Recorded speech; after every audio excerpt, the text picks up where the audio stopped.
So today we're going to study Isaiah 11. Let's just jump right into it. I have highlighted some things already, so let's just read through the verses. Out of the stump of David's family will grow a shoot. Yes, a new branch bearing fruit from the old root. So keep that in mind and let's continue reading.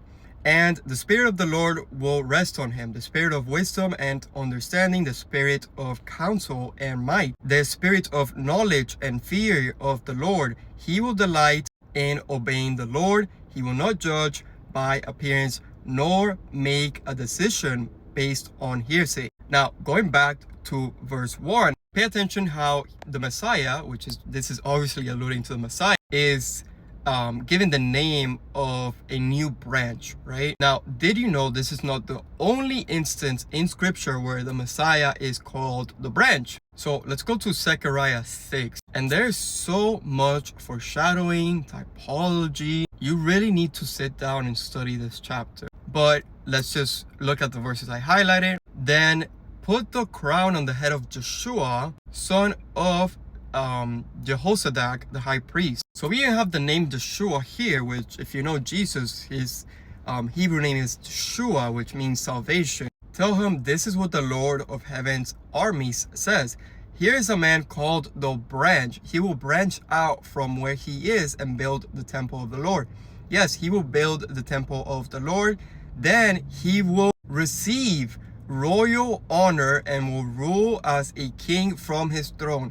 He will also serve as a priest from his throne, and there will be perfect harmony between his two roles. Now, if we go to Hebrews chapter 4, we can see that Jesus is called the great high priest who has entered heaven. Jesus, the Son of God. Let us hold firmly to what we believe. So we have confirmation that Jesus fulfills the role of the high priest, but then also through fulfilling prophecy. For example, Matthew 21, tell the people of Jerusalem, look, your king is coming to you. He is humble, riding on a donkey, riding on a donkey's colt. And of course, this is how Jesus made his entrance. We also see this in the book of Revelation.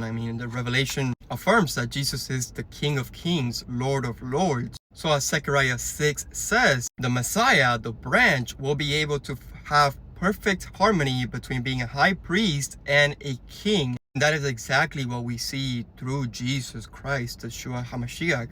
And so what I want you to get from this is that these verses do not exist in isolation. There is continuity, there is foreshadowing, there is a picture being shown here of what is to come in the future. We see this all throughout the Old Testament. We see it all through what the old sacrificial system used to be to temporarily atone for sins. But when Jesus does this, he fulfills the law. He atones for all sins forever. So again, the Old Testament sacrificial system was a picture of what was ultimately going to come through Jesus Christ and his sacrifice on the cross. Likewise, many of these prophecies are pointing at something. They are pointing at an ultimate king, at an ultimate high priest who is to come, and we see these things fulfilled in Jesus Christ. So remember, these verses exist in a sea of context,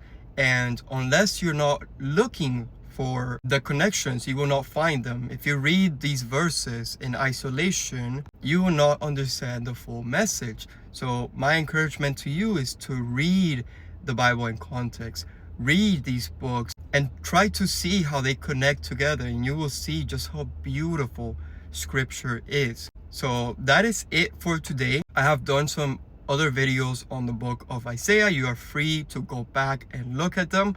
And I will also do future videos on the book of Isaiah. So if you have not joined me already, you can feel free to do that.